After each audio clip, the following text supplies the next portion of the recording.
Dios quiere que usted tenga en el día de hoy una fe de quilates.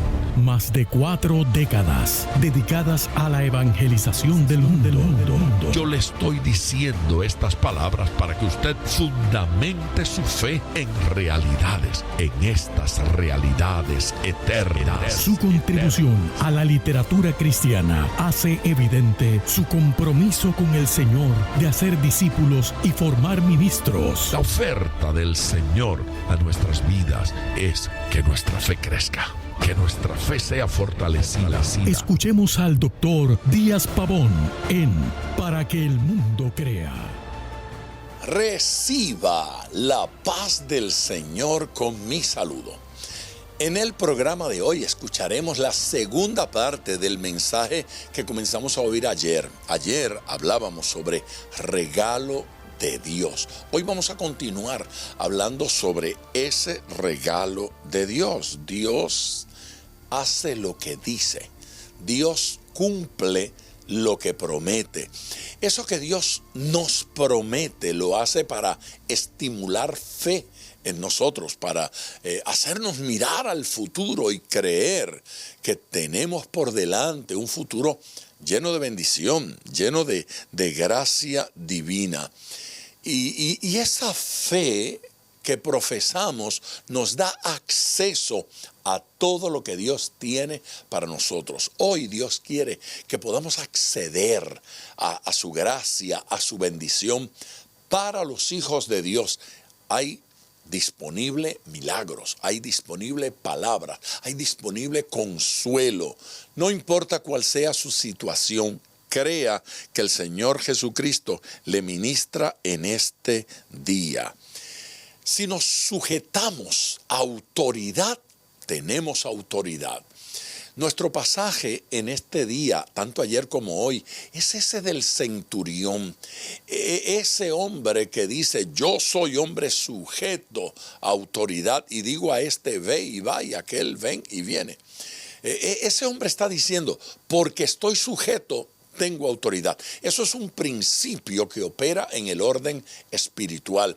Cuando oramos por un enfermo y decimos en el nombre de Jesús, estamos diciendo con la autoridad de Dios, autorizados para el Señor o por el Señor. Él nos ha autorizado a echar fuera demonios. Él nos ha autorizado a sanar enfermos. Él nos ha autorizado a hacer milagros. Tenemos de Dios la encomienda y más allá la orden, ¿sí?, de sanar enfermos, de echar fuera demonios, de predicar las buenas nuevas, de conducir vidas a salvación. Ese es el plan de Dios. Eso es lo que Dios quiere.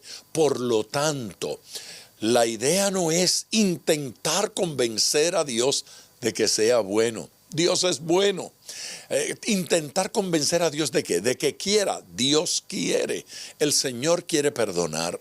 Él quiere salvar, Él quiere sanar, Él quiere intervenir en nuestras vidas. Así es que cedamos a su autoridad y digámosle al Señor, yo también quiero, Señor. Me cedo en tus manos para que lo hagas. Sin más, vamos a escuchar este mensaje. Suba conmigo al púlpito y escuche esta palabra de Dios. Vamos allá. Él no tenía una petición personal, el centurión, pero llevó la petición de su siervo y Dios le oyó. Amor, humildad, fe. Jesucristo lo honró. Ni aún en Israel he visto una fe como esta. Ni aún entre los que me siguen he visto fe como la de este hombre. Las palabras de Jesucristo para este señor impresionan porque no es común que Jesús se ofrezca así de primera a ir. De hecho, hubo otros casos donde gente de menor nivel social invitaron a Jesús a la casa y Jesús fue. Jesús llegó, a la casa de gente que no tenía los recursos de este hombre. Las palabras del centurión también deben ser consideradas. Las palabras del centurión fueron: no soy digno de que entres en mí. Él no dijo que su casa no era digna. La casa de un centurión de seguro era digna. Y mejor que la de Jesús, porque Jesús, unos capítulos más adelante, se va a encontrar con una persona que se acerca a él para decirle: yo te quiero seguir a donde tú vayas, yo quiero ir contigo. Jesús lo miró y le dijo: yo no tengo ni dónde recostar mi cabeza. Es decir, a ti no te va a ir muy bien conmigo. Si estás esperando un salario conmigo, te equivocaste de ministerio. Yo no tengo ni dónde recostar mi cabeza. Y ahora este centurión está diciendo: yo no soy digno de que entres a mi casa. No porque su casa fuese inferior, porque él consideraba a Jesús muy grande y muy importante como para pretender que Jesús fuera con él. Este hombre estaba viendo la gloria de Dios en Cristo. Amén. Amén. Entre los humanos, entre los seres humanos, hacer y decir son dos cosas distintas, pero no para Jesús. En el caso de Dios, sus palabras son vida. Aleluya. Amén. Tienen vida. Son eficaces. Cuando Dios habla, Él está tras cada palabra que sale de su boca. Acá en la tierra nosotros podemos preguntar: ¿pero lo dijo o lo hizo? No, cuando Dios lo dice, Dios lo hace. Cuando Dios lo dice, eso sucede. Cuando Dios lo dice, eso ocurre. Di la palabra y mi siervo sanará. Eso se llama fe.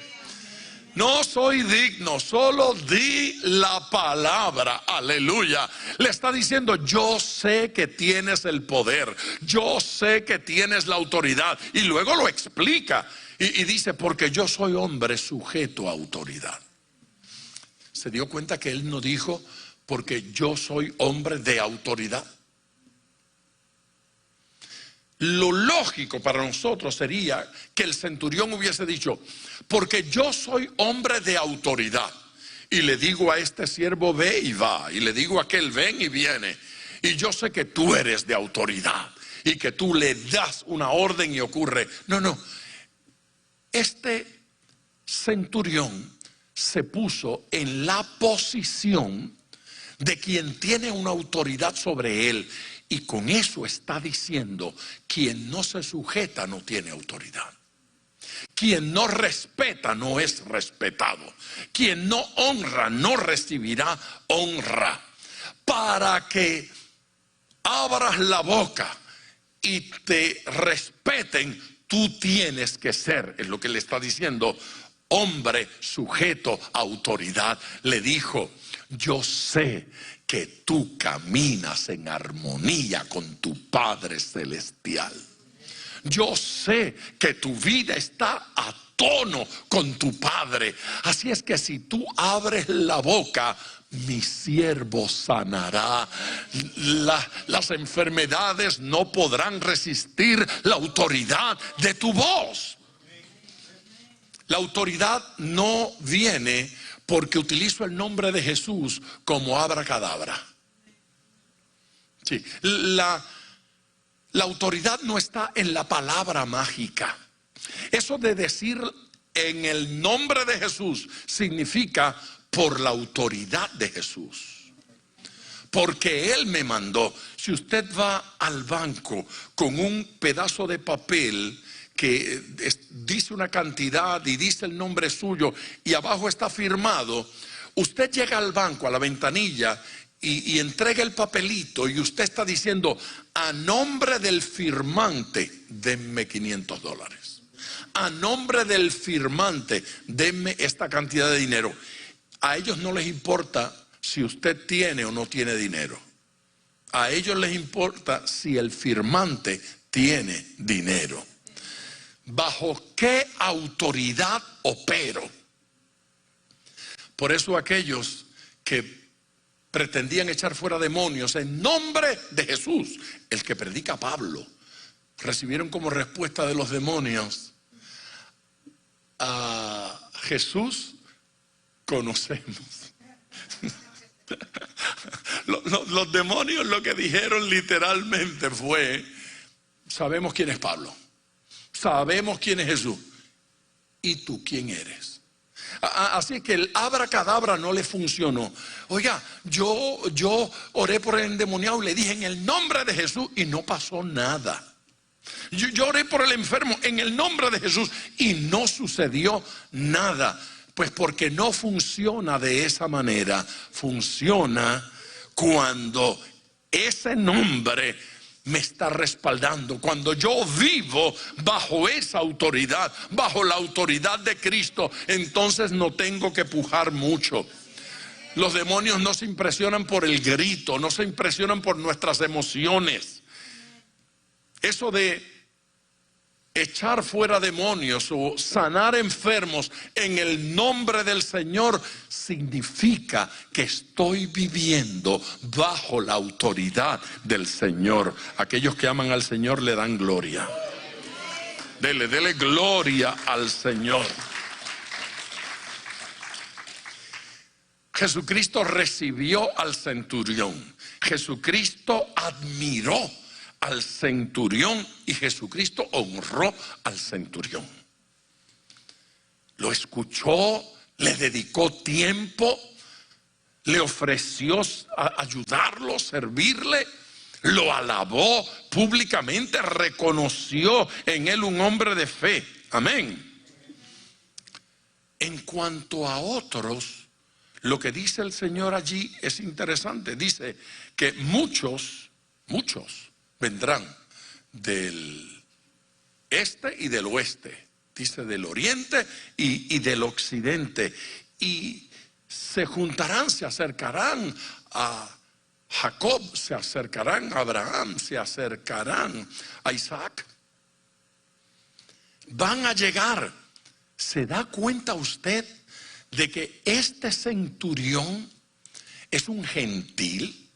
Jesús le está haciendo un milagro a un gentil, esto es, a uno que no es judío, uno que no es de su bando, de su equipo. Jesús vino para ministrar a los gentiles.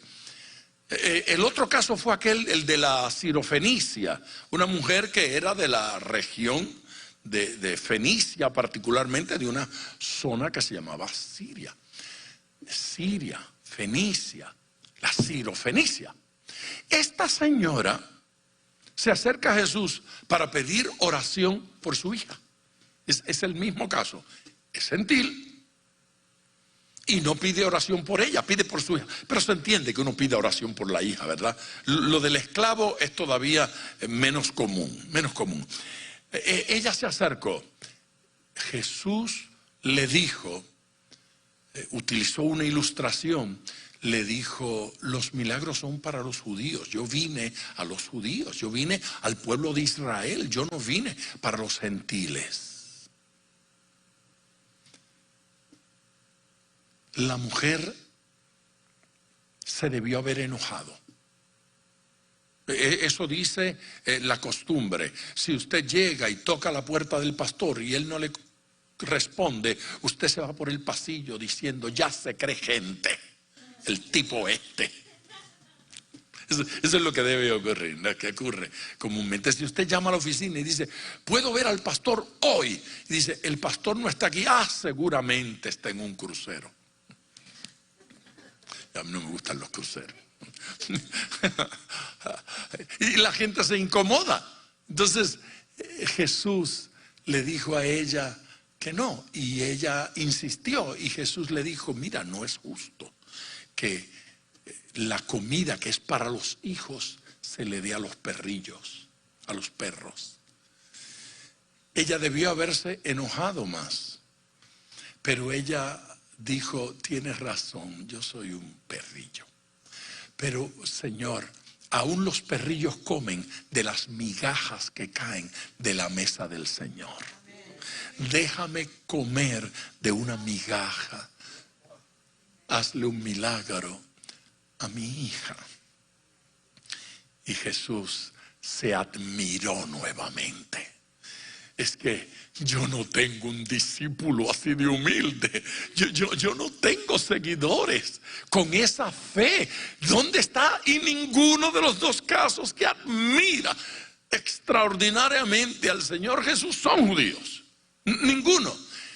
Pero en este caso en particular, Jesús utiliza la escena para decirle algo a los discípulos. Ustedes creen que todos los que van a entrar son judíos, pero vayan acostumbrándose a esta nota. Los voy a traer del este, los voy a traer del oeste, de oriente y de occidente. Van a llegar de todas partes, y de entre ustedes, de los que se creen escogidos, de los que se creen ser salvos por ser judíos, serán echados a las tinieblas de afuera, y allí será el lloro y el crujir de dientes.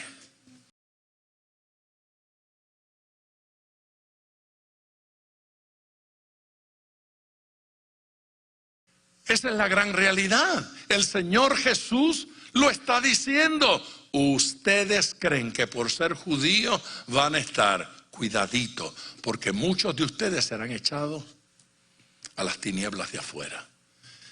Y el resto del mundo que ustedes piensan que no califican, cuidado, yo los traeré de oriente, yo los traeré de occidente, y allí se juntarán con casi nadie, con Abraham, con Jacob y con Isaac. Van a estar allí entre los grandes, y eso fue por no decir conmigo. Jesucristo es ese elemento que atrae, es ese elemento que nos lleva al Padre. Nos acercamos a Cristo, nos hemos acercado al Padre. Alguien que le dé gloria al Señor. Se sentarán y disfrutarán del gran banquete. Alabe, iglesia. Amén. Amén. Y Jesús le concedió la petición. Y en aquella hora, en aquel instante, la frase de Jesús me parece maravillosa. Debemos hacer pósters, tabletitas y ponerlas por ahí en madera. Los que labran cosas, escríbanla. Como creíste, te sea hecho. Amén. Como creíste. Está en el versículo 13. Y como creíste, te sea hecho. Creer es el requisito. Como creíste, te sea hecho. No nos va a ser hecho de otra forma, sino como creamos. Fe es dispensable para ver ese milagro de Dios. Fe. Pastor, con el permiso, pero yo sé casos en que Dios sanó sin fe. Fantástico. Qué bueno. Entonces no tenga fe y siga para adelante. Siga sin creer.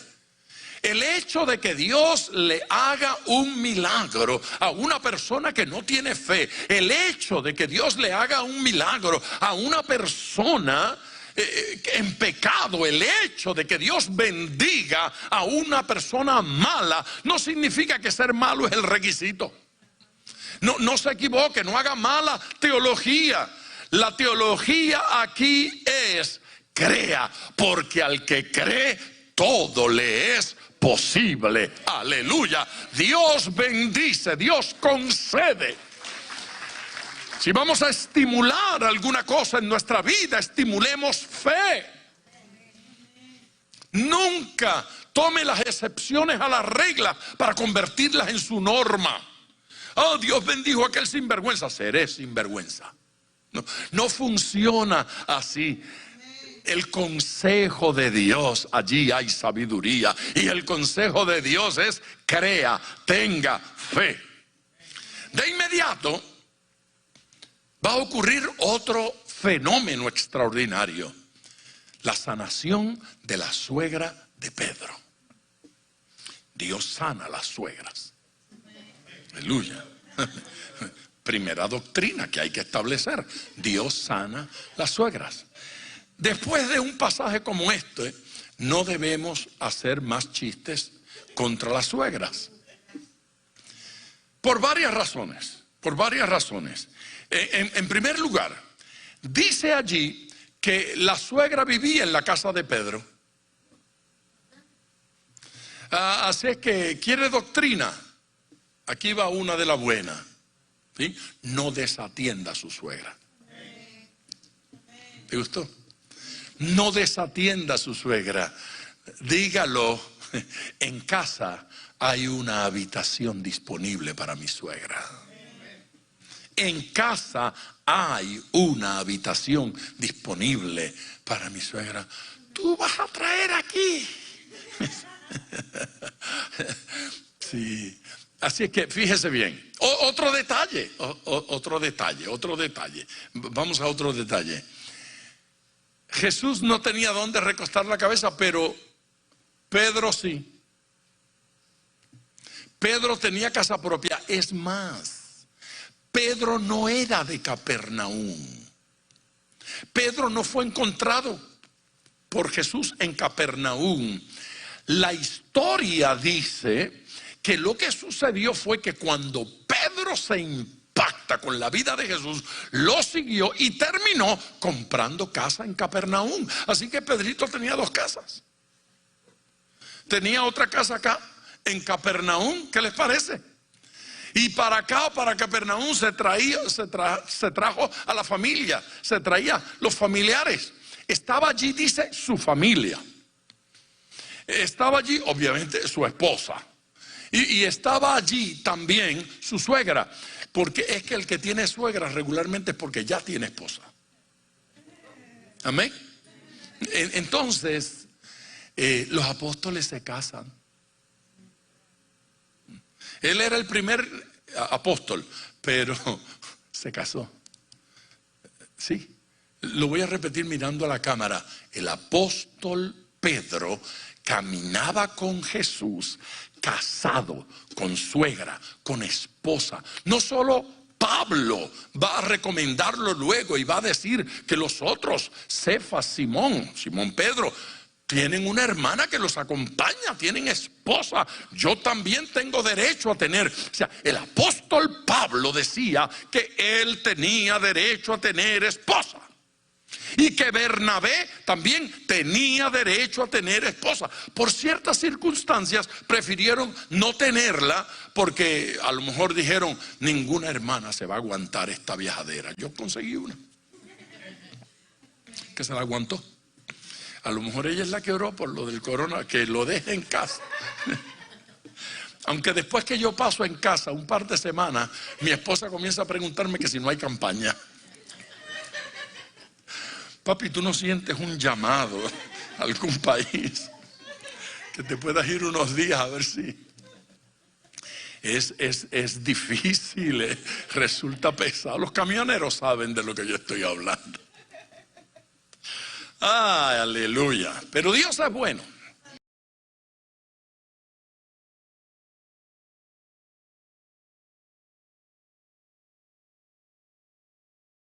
Cosas que hay que establecer.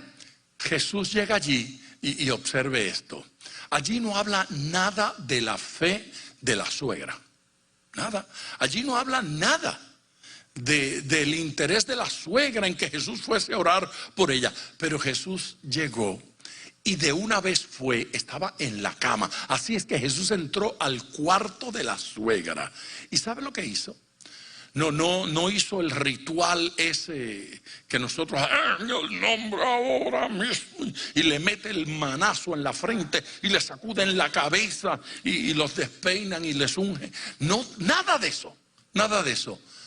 Tiernamente le tocó la mano Qué interesante, porque los de la religión no creen en imposición de manos en la mano.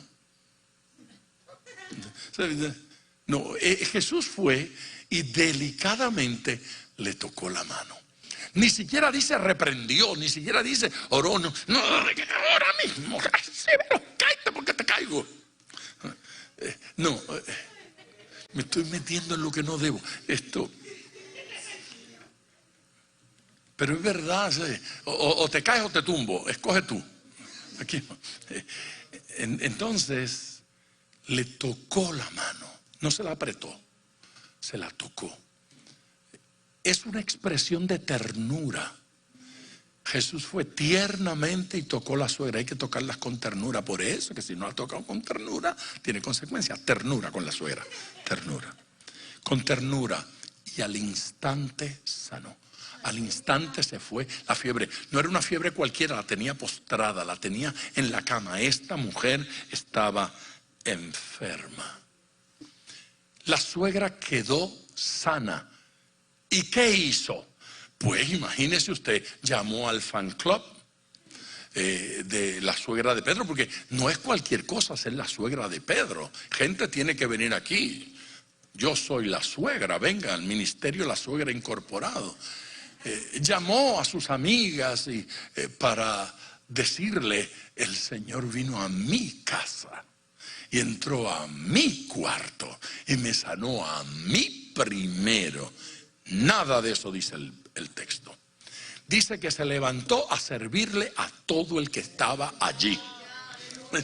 La viejucha se levantó y dijo: a lo mío, vamos a cocinar, vamos a atender a los muchachos. ¿Qué es lo que quieres comer hoy? Se levantó a servir, se levantó a bendecir. No permitió que eso se le metiera por dentro y ahora sentirse que era nada especial. Y continuó la fiesta, porque entonces el barrio se avivó. ¿Que sanó? ¿A quién? A doña fulana. Vamos para allá. Y comenzó a llegar gente. Y Jesús estuvo sanando. Porque este señor, por donde iba haciendo bienes. Haciendo bienes y bendiciendo. Y todo el que lo recibe en su casa, recibe la bendición de su presencia. Donde Él está presente, los enfermos se sanan. Aleluya. Oh, no, eso era en aquella época. No hable disparates.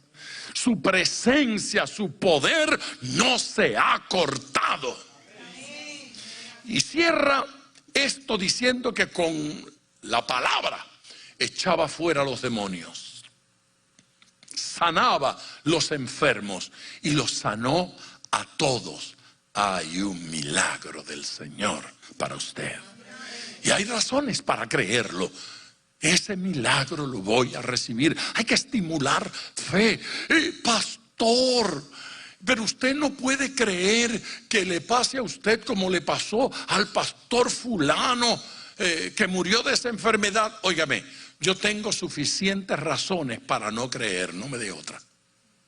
Yo tengo suficientes razones para no tener fe, no me dé otra. Yo oigo suficientes argumentos en contra de la fe como para poder ponerme o sentarme a escucharle a usted. Yo quiero oír la voz de gente que estimula fe en mí. Yo quiero leer libros que estimulan fe en mí. Yo quiero escuchar sermones que estimulan fe en mí, que me hacen creer que Jesucristo es el mismo ayer, hoy, siempre, por los siglos. No ha cambiado. Su poder no se ha cortado. Su autoridad no disminuye. Para usted hay un milagro en el día de hoy. ¿Y cómo me acerco para pedir ese milagro? Aquí dice: con humildad, con ruego, aleluya, creyendo que el poder está en Él y que su misericordia es para siempre. El pasaje termina diciendo que esto ocurrió para que se cumpla lo que dijo el profeta Isaías cuando dijo: Él mismo tomó nuestras enfermedades y llevó nuestras dolencias. Entonces los teólogos de la fatalidad dicen que allí se establece una diferencia entre enfermedad física y enfermedad espiritual.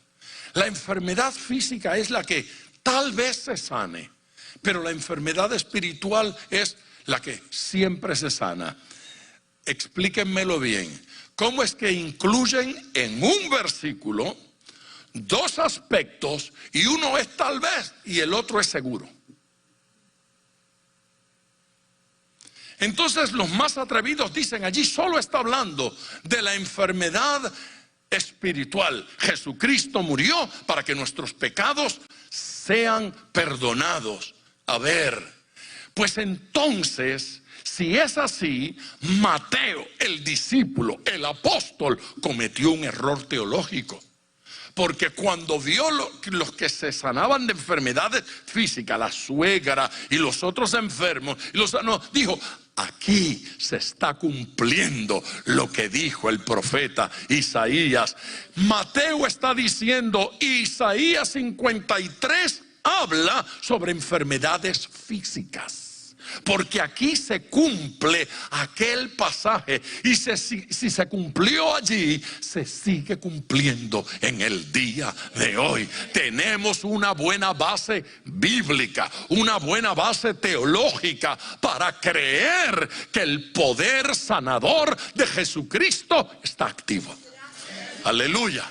Él no ha perdido poder, Él no ha perdido autoridad. En el día de hoy, Dios está dispuesto a hacer un milagro en su vida. Di la palabra y mi siervo sanará. Entonces alguien está diciendo, pues pastor, si Dios lo dijera, ¿qué usted piensa que es Isaías 53:4? ¿Qué usted piensa que significa? Él mismo. La expresión nos debe estremecer porque el versículo 17 de Mateo dice, Él mismo tomó nuestras enfermedades. Eso lo dijo Dios. Él mismo tomó nuestras enfermedades y llevó nuestras dolencias. Amén. Eso es una cita de Isaías 53 que dice, ciertamente llevó Él nuestras enfermedades y sufrió nuestros dolores. Profecía de Isaías, citada en el Nuevo Testamento por Mateo, haciendo un proceso teológico que se llama interpretación hermenéutica. En esa exégesis de Mateo, Mateo dice, eso que profetizó Isaías es esto que ocurre cuando se sanan los enfermos. Nosotros debemos decir, Dios lo dijo desde allá a través de Isaías. El mensaje es, ciertamente llevó Él nuestras enfermedades. Cuando me duele, cuando me enfermo, tengo una base para orar diciendo, en efecto, Cristo llevó mis enfermedades. Sobre esa base debo orar, sobre la base de que Dios nos quiere sanos. Pastor, ¿y debo esperarlo instantáneamente o antes?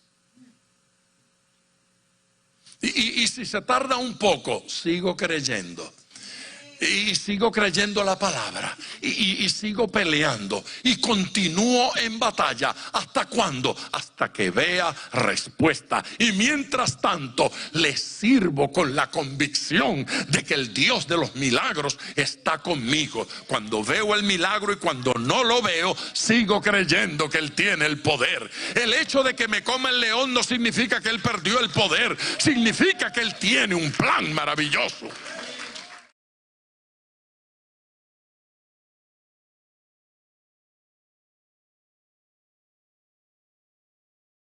De regreso con ustedes en tiempo de oración, ya para interceder por toda la gente que está llamando. No ha llamado aún, llame ahora. quiero tener su nombre y quiero tener su petición delante de mí para presentarle delante del Señor en oración. Orar por usted, por su salud, por sus finanzas, por su empleo, orar por su matrimonio, por sus hijos, por sus nietos, por sus padres. Concédame la alegría de tener su petición aquí conmigo para orar con usted. El número telefónico 305-228-9697. 305-228-9697. Me ha sorprendido de manera positiva la cantidad de correos electrónicos que estamos recibiendo. Es evidente que han estado anotando nuestra dirección electrónica y han estado compartiéndonos peticiones, historias, incluso preguntas. Y algunas de esas preguntas las contestamos aquí en el programa. Esa dirección electrónica es biblia@diaspavon.com. ¿Sí? Díaz con Z y Pavón con B de Biblia. Biblia@diaspavon.com. Mientras usted va compartiendo la petición, yo les invito a orar. Padre eterno, agradecidos por tu amor y bondad, venimos ante ti con la seguridad, Señor, de que hoy ocurren milagros. De que se abre la puerta a una dimensión milagrosa, a una dimensión de bendición. Ahora, Señor Jesucristo, derrama tu Espíritu Santo sobre cada persona que está escuchando. Tu gracia se manifieste a favor de ese pueblo. Ahora mismo, Señor, cúbrelos con tu gracia, cúbrelos con tu bendición, cúbrelos con tu presencia. Manifiesta tu poder, Señor Jesucristo, y que te puedan experimentar, sentir, que vivan esta bendición maravillosa y tu gloria se manifieste. En el nombre de Jesús. Amén. Dele gracias al Señor por escucharle. Dele gracias al Señor por responderle. Bendiciones a todos y hasta mañana. Gracias por sintonizar Para que el Mundo Crea con el Dr. Díaz Pavón. Nuestro ministerio desea brindarle acceso a este programa descargando gratuitamente la aplicación DPM Radio. Para oración, comuníquenos su necesidad llamando al 305-228-9697. 305-228-9697 o en las redes Facebook e Instagram bajo Díaz Pavón Ministries.